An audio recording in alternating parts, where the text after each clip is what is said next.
All right, morning everybody. So at the end of the last class, we were, sorry, just a second here. We were implementing a subclass of counter. So our stopping counter class is our counter that stops counting when it hits integer max value. Right, we've got our constructor here, and we're calling the superclass constructor on the first line of our stopping counter constructor. Right? So the purpose of this constructor call is to call the counter constructor, or the counter no argument constructor. Right? So the keyword super and then the round bracket indicates a superclass constructor call. When you do this, this has to occur on the first line of a constructor. Right? So in the subclass, on the very first line, there is normally a call to another constructor. Right? And in fact, in the Java language, it's actually required that the first line in the body of every constructor must be a call to another constructor. Now, we haven't been doing that in any of our classes that we've created so far. Right? So in every class we've created so far, we just write the constructor and then we set the fields of the objects and away we go. Everything seems to work fine. But here, we're saying that, in fact, you should be calling a constructor on the first line. Right? So what's happening is, if you don't call a constructor on the first line of your if you don't call a constructor from the first line of your constructor, then Java, the compiler, silently inserts a call to the superclass no argument constructor for you. So in all of our, for example, well, let's see what we got here. Where's counter? So in our counter constructor here, right, we don't have a call to the superclass constructor. So what Java does is it silently inserts, right, so the compiler inserts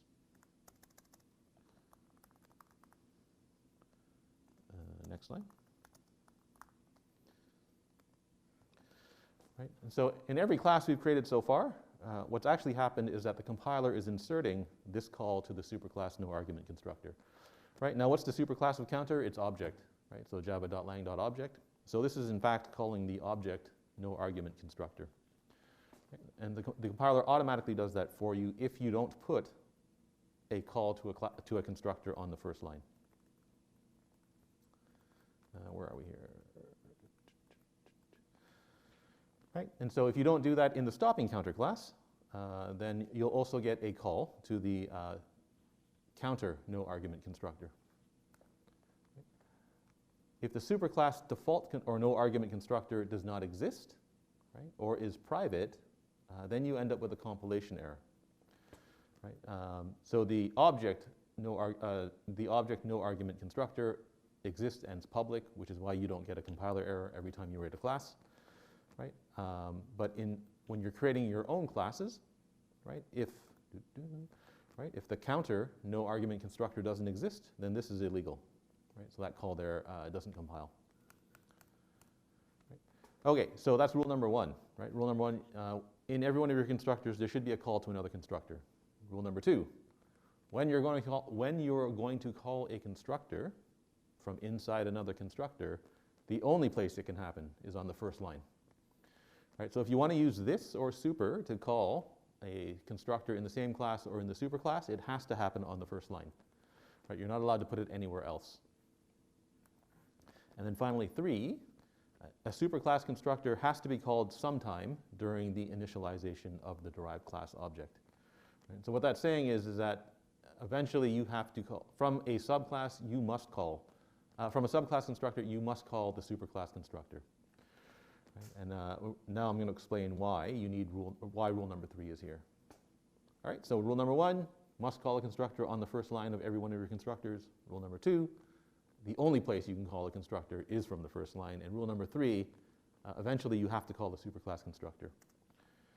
Right? You don't have to call the no argument constructor. You can call any superclass constructor that you want, and I'll show you examples of how to do that shortly. So for example, we can add a second constructor to our stopping counter class that initializes the counter to some specified non-negative value. Right? So for example, oh, wait here, a second here, let me get rid of this.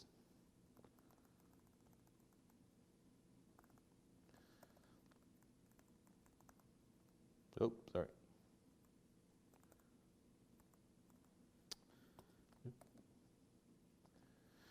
Okay, so I've got a second constructor that sets the value of the counter to that value there, right? One way to write this constructor is to not call the superclass constructor, right? So don't perform a constructor call on the first line, right? Instead, the compiler will do it for us, right? And then I can just repeat the code that you would have written in the superclass, in the counter constructor that sets the counter to some specified value. Right, so if the value is less than 0, throw an exception, otherwise set this value equal to value. Right, so you could write it this way if you wanted to, right? But a better way to do it would be to write super and then value. Right, I have to call the superclass constructor anyway, or I have to call the constructor on the first line anyway. Right, so that's because that's what the Java language says I have to do. Right, there's already a superclass constructor that sets the value of the counter to value. So I can just call that superclass constructor and it does all the work for me. Right, so the way you do it is you write super to indicate a call to the superclass constructor, round brackets, and then pass in whatever arguments you need to the constructor that you want to call. Right, and away you go. Now this example here, when you call the superclass constructor, it already does the validation for us. Right, because the counter class has the invariant that the value of the counter is never negative. Right, so it has to do that check anyway. And so if I call that constructor, I get that check for free. Now, I've changed the implementation of the no argument constructor. Right? So you are still allowed to use constructor chaining. Right? So on the first line of your constructor, you have to call the constructor. It doesn't have to be the superclass constructor. Right? So I can still chain to another constructor in the same class. Right? So this round bracket 0 calls the stopping counter constructor that takes in an int value, right, which is this one here. Right? So that's fine. So you jump from here to here. Right? Now this constructor actually does call the superclass constructor, so that satisfies rule number 3, right, which says that you have to call a superclass constructor at some point during the initialization of an object. Right? So you can still use constructor chaining, right, but you have to make sure that eventually the superclass constructor is called somewhere. Okay, now why are we calling the superclass constructor? It's because of how Java, the Java language implements inheritance. Right? So what exactly is a subclass? Right? So we know that a subclass looks like a new class, right, that has all of the same stuff that its superclass has. Right? So in other words, it gets all the methods, all of the non-private methods, all of the public and protected methods, all of the public and protected fields, and it inherits the contracts for those methods and fields as well. Right? The subclass can add its own methods and fields if it wants to, right? But it really looks like it's a new class. So when you use inheritance, inheritance in Java does more than just copy over the fields and the public and protected fields and methods, right? And I guess you also inherit the contracts, right?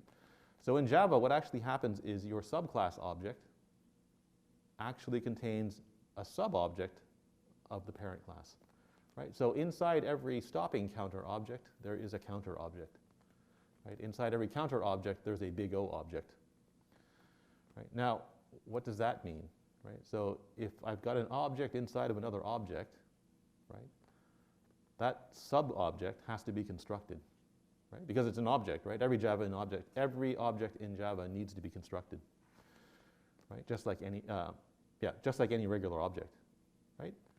So how do you construct the sub-object inside your object? Call the constructor for that object, right? So the mechanism to perform the construction of the superclass sub-object is to call the superclass constructor, because that's what the constructor is for, right? So why is the constructor call to the superclass needed? Right? Because a stopping counter is a counter, right? That's what inheritance means, right? And the counter part of stopping counter needs to be constructed. I'm going to flip over to the next set of lecture slides. They overlap anyway. Right? So this is inheritance part 2. Oh, and there goes inheritance part 2. Where'd it go?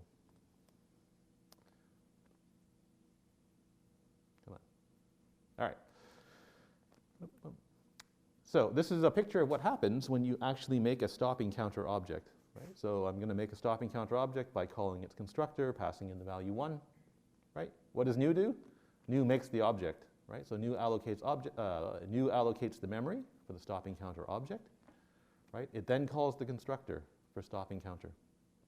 Right? Right? So the stopping counter constructor starts running. Right? What is the first line of the stopping counter constructor? It's a call to the superclass constructor.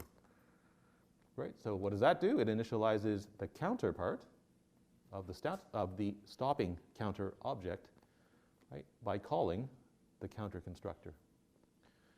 Right? Now, what does the counter constructor start doing? Right? It runs.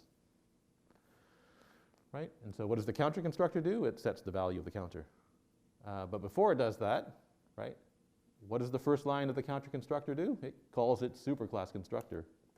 Right? So in other words, the object part of the counter gets created, right? And the constructor for object now runs. Right? I don't know what the object constructor does. Right? It does something, presumably. Right? I've never looked at the implementation of it. But it runs and then it finishes. Right? There's no superclass to the object. Right? So it runs, does whatever it needs to do, and it's done. Right? And that finishes the initialization of the big O object part of our counter. So that means the counter constructor can now finish running. Right? And so what the counter constructor does, and finishes, right? So the counter constructor can now set the value of the counter. Right? So it sets the value of the counter to 1. And now the counter part of our stopping counter object is now completely initialized. Right? So its constructor finishes, and finally the stopping counter constructor can finish running. Right? There's nothing else after the stopping counter constructor doesn't do anything else except call the counter constructor, so we're done. Right? But notice what the order in which the objects are finished construction. Right? So stopping counter object starts being built. Right? It's not finished being built, it starts being built. That causes the counter object to start being built, right? But it's not finished yet. Right? That causes the object part to be built and then finish the completion. Right? Then the counter part finishes being built. Right? And then finally the stopping counter part is finished being built. Right? So your objects are built from the inside out. Right? The object part gets built, finishes being built first, then the counter object finishes being built second, and then the stopping counter object finishes being built last. Right? And so that's why you need to call the constructor for your superclass on the first line every time, because you need to initialize this sequence of constructor calls to build the innermost object first. Right? Okay. So that explains rules number 1 through 3 for implementing a constructor in a subclass. So at this point, we've got our constructors. We can now finish implementing stopping counter. All you do is override advance. Right? And it's dead easy to do. Right? So remember what advance is supposed to do. It's supposed to increase the value of the counter by 1 unless you hit integer max value, at which point it does nothing. Right? So if this value is not equal to integer max value, increase the counter by 1, and then otherwise do nothing, and you're done. Right? So you now got a stopping counter that will count from whatever starting value up to integer max value and then stop. Right? Every time you call advance, it does nothing.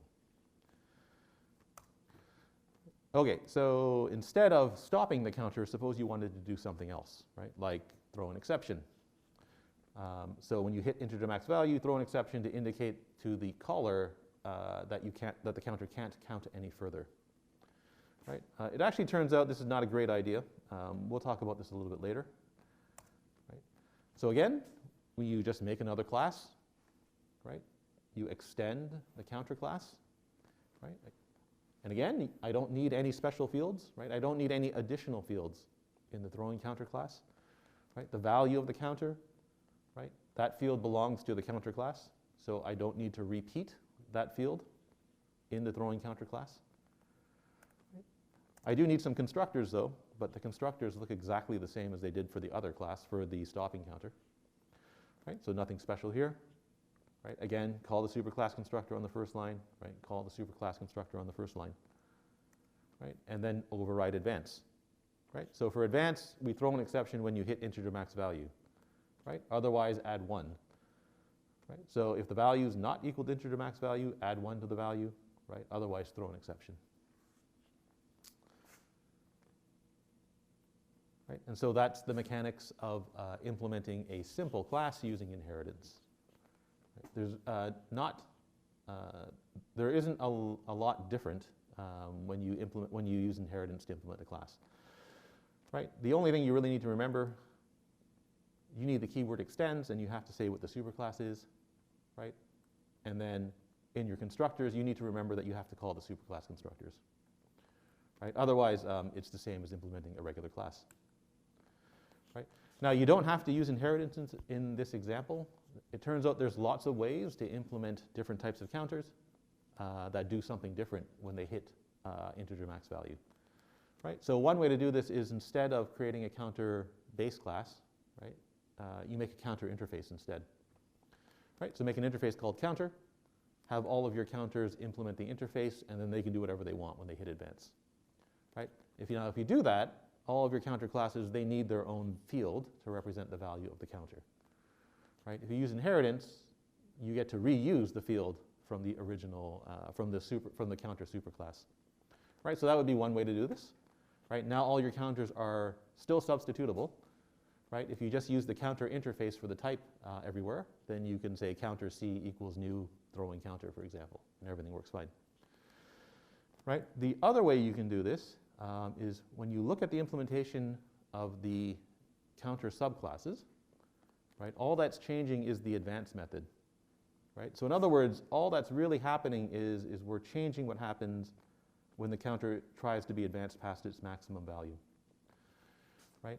So instead of using inheritance to inherit from the counter class, right, what you can do instead is you can create a bunch of different classes that control or that define the behavior of what happens when you try to advance past the maximum value.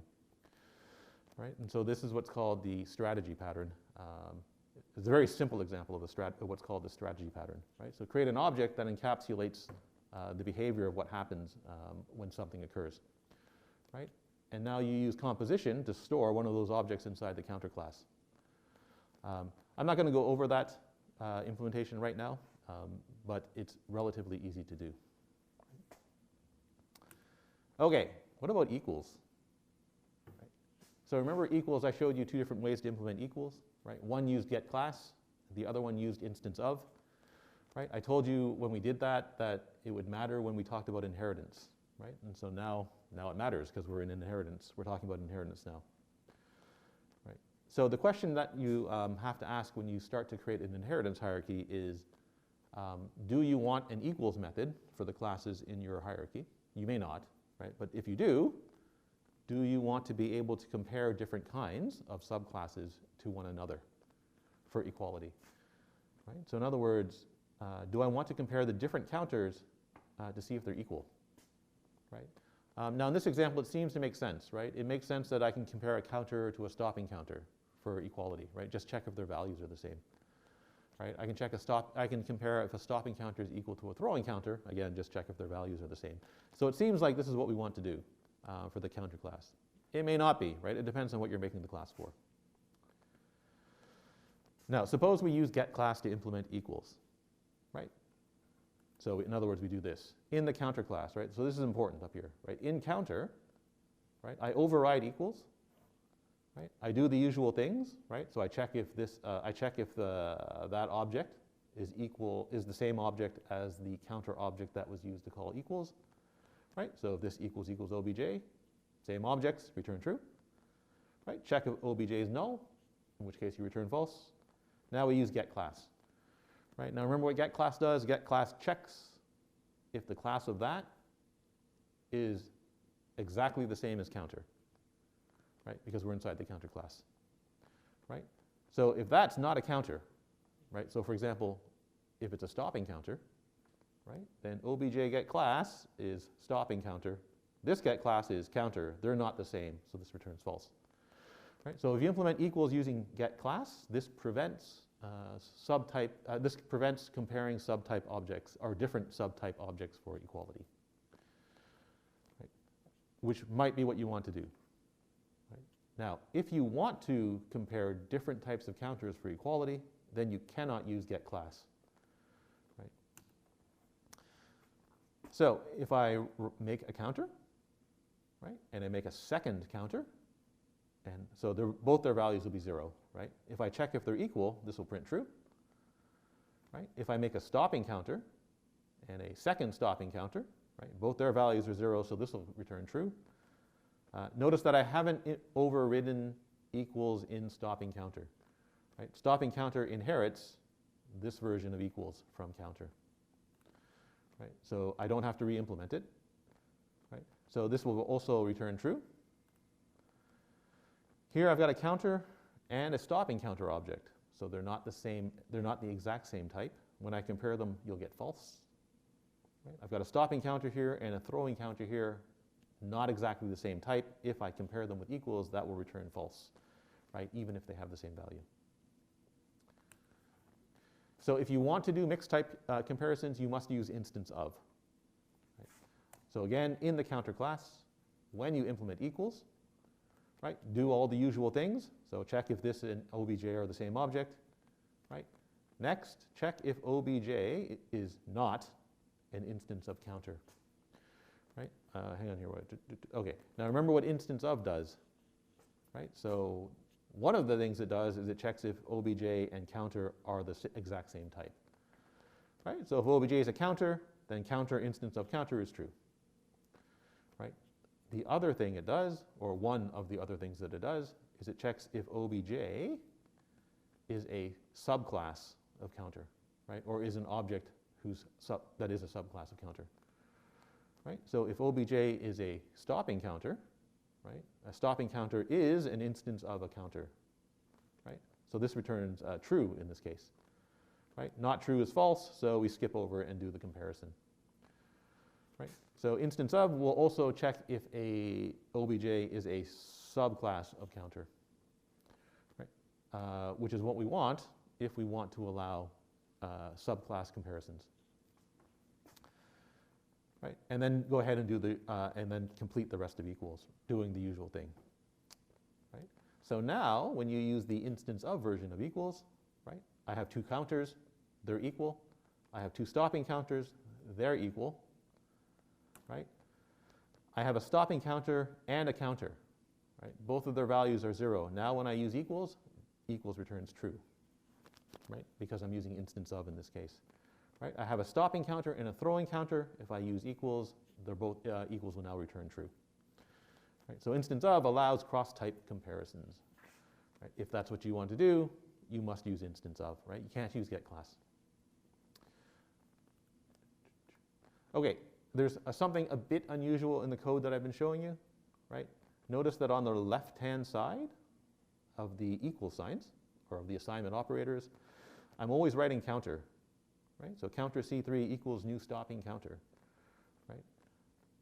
So what substitutability means in Java is that anywhere I need the superclass, right? So anywhere I need a counter, I can safely substitute in a subclass object, right? So C3 is a counter variable, right? So in other words, on the right-hand side of this assignment, I need a counter object of some kind, right? So I can use a counter object if I want to, but I can also use any subclass of counter, right? So I can store a stopping counter object in a counter reference, right? I can store a throwing counter reference in a counter variable. Right? So that's one of the things that substitutability gives you. Right? So this actually leads into exactly what type does stopping counter have, right? Or exactly what type does counter have, for that matter.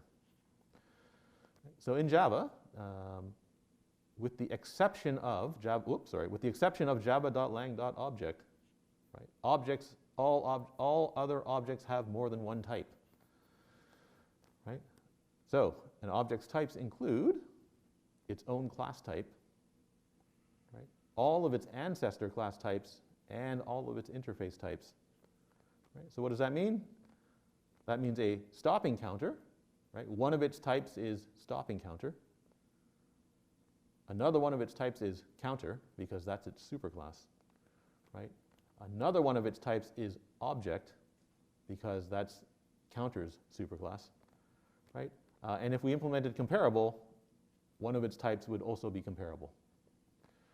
Right? So for our point2 class, right? Now remember, point2 extends object even though we don't say so. Right? Our latest version of point2 implements comparable point2, so it actually has 3 types. Right? Its types are point2, object, and comparable point2. Right? Stopping counter extends counter, and if we implement the comparable interface, right, this causes stopping counter to have 4 types. Right? Stopping counter has its own type. It has its superclass type. It also has its superclass's superclass type. Right? So it's also an object. And it has its interface type. Right? So comparable counter. The class string is defined as follows. Right? So string extends object. Right? So string has the type string and object. It also implements these 3 interfaces. So it also has the type serializable, comparable, and car sequence. Right? So classes in Java, or objects in Java, will always have more than one type, unless it's a big O object. Right? And the types of the object include all of its ancestor classes and all of its interfaces. Notice that string is defined using the keyword final. Right? So if you mark your class final, that means that you cannot extend it. Right? So that means there are no subclasses to string. Right? If you try to make a subclass of string, the compiler will tell you you can't. Right? Because that's what the word final means when you apply it to a class. Right? It means it's not extendable anymore. Right? So if you're designing a class and you mean for it not to be used for the purposes of inheritance, it's good practice to mark it as being final. Right. All right. So the fact that objects have more than one type leads to the idea of polymorphism. Okay, so the dictionary definition of polymorphism is the condition of occurring in several different forms. Right? And so Java has what's called subtype polymorphism. Right? So remember, every object in Java has multiple types. Right? Some of those types are the ancestor classes of the class. Right? So subtypes are substitutable for their ancestor types. Right? And this is made possible because the type of an object includes the types of all of its ancestor classes. Right? So in other words, a string, right? It's a string. It's also an object. It's also a serializable. It's also a comparable, and it's also a car sequence. Right? So in other words, a string is all of these things, right? And it can appear to be any one of these things. All right, so how does this work in practice? So in practice, when you make a variable or a parameter or a field, right, you have to give that variable, parameter, or field a type. Right? So here I've got counter C. Right? So the type of C is counter. More precisely, the declared type of C is counter. Right? So when you declare the variable C and you give it a type, that type is the declared type of the variable, field, or parameter. Right? So what can I store in C? Well, I can store the value null, right, indicating that there is no counter. Right? I can store a reference to a counter, right? So C equals new counter. Or I can store anything that has one of its types being equal to counter. Right? So in other words, I can store any subclass of counter. I can store a reference to any object that's a subclass of counter. Right? So I can write C equals new stopping counter, for example. Right? So what is the declared type used for? So the declared type determines what methods you can call using that variable. Right? So the declared type of obj is object. Right? It doesn't matter what I store in obj. Right? what methods can I use to call what methods can I call using obj? I can only use the methods that are defined in the class big O object. Right? So in other words, I can only use the methods that are defined by the declared type. Right? So big O object has a toString method, so the next line is fine.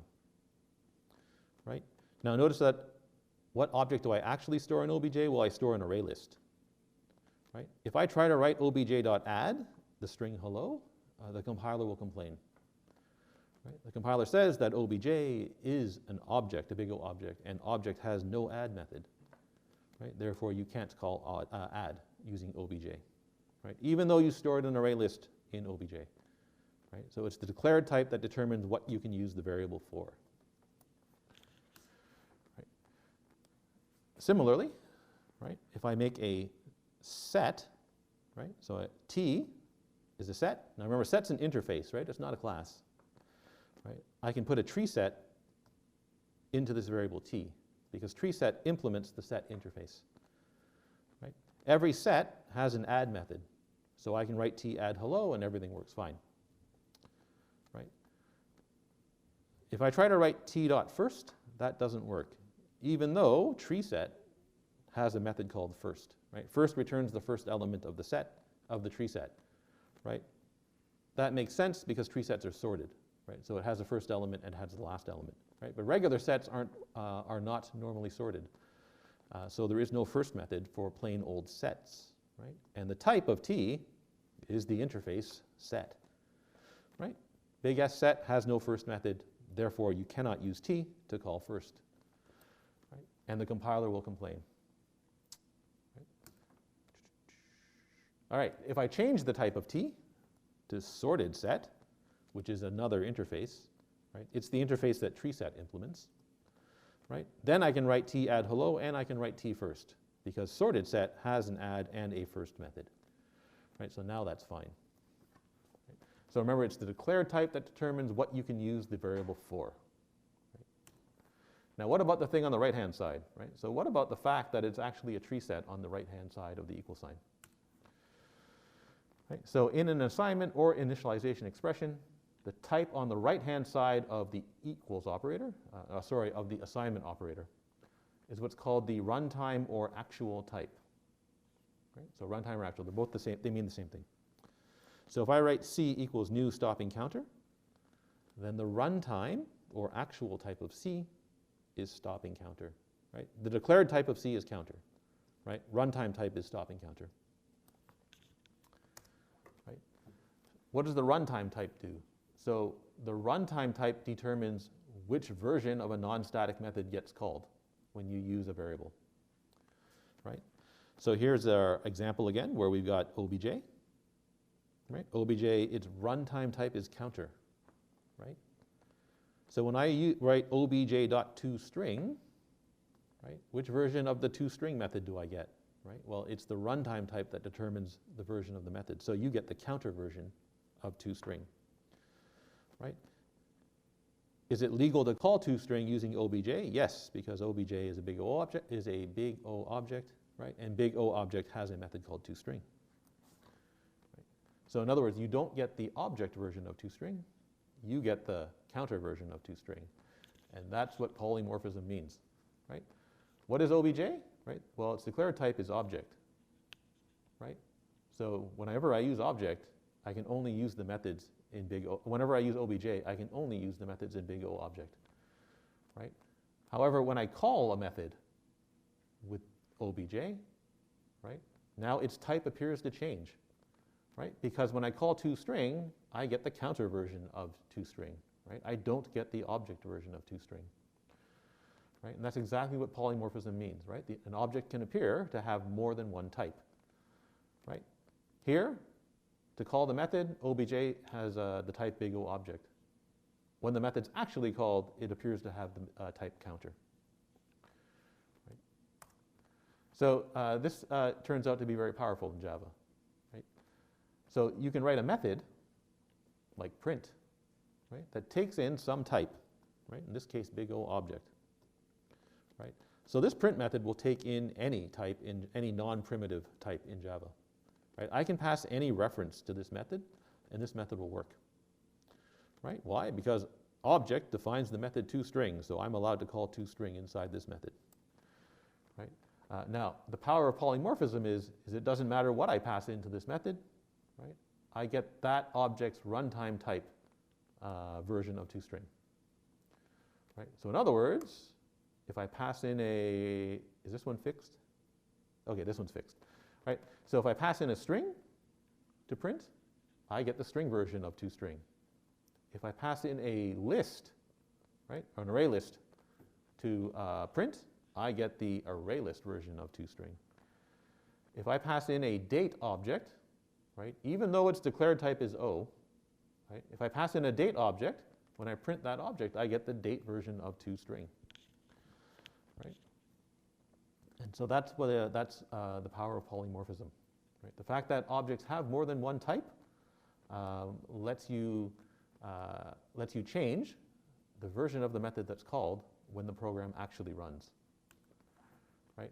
Now notice there's something strange in that print method, right? If you take this class and compile it, the compiler will happily compile this class, right?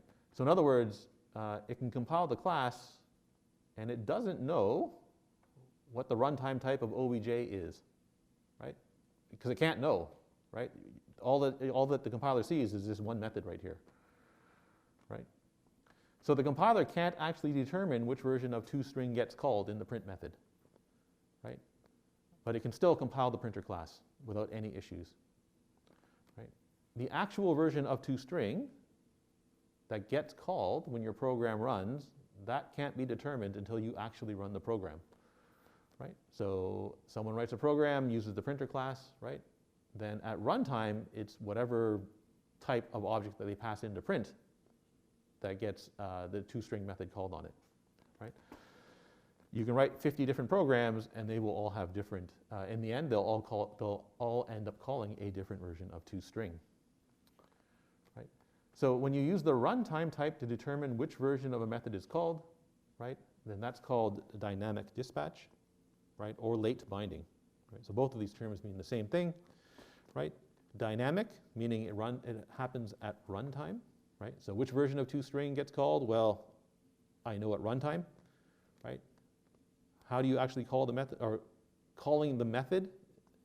Another term for that is dispatch, right? So this is, in other words, that term there just means figuring out which version of the method to call at runtime, right? Late, as opposed to early. So early means at compile time. Late means at runtime. Oops, sorry, right? So that's why this is called late. Binding means the same thing as dispatch, right? Binding means which version of the method should be called, right? So both of these two terms are just simply saying, are just ways of saying that the runtime type is used to determine which version of a method is called. Right. So the print example, that's a simple example of the power of polymorphism. Right. So some programmer can write a method. Right. So back here.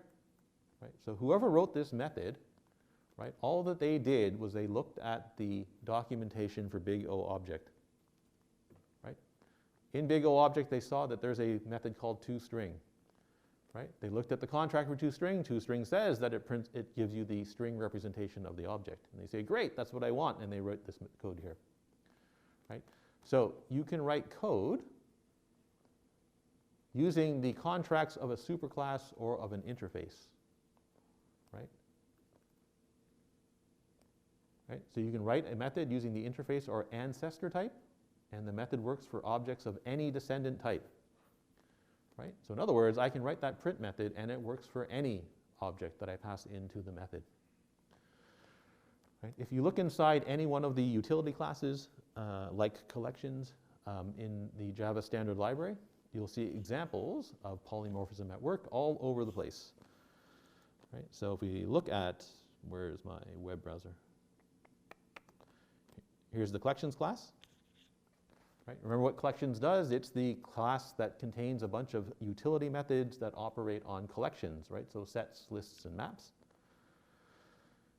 Here's the method add all, right? So add all takes in a collection C and a bunch of elements, and it will add all those elements to the collection C, right? It doesn't matter what the type of the collection C is. It could be a list, it could be a set, it could be an array list, it could be a tree list, tree set, right? It doesn't matter, it works, right?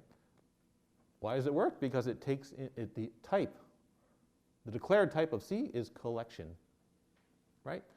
What does the collection interface define? It says that there's an add method for every collection, right?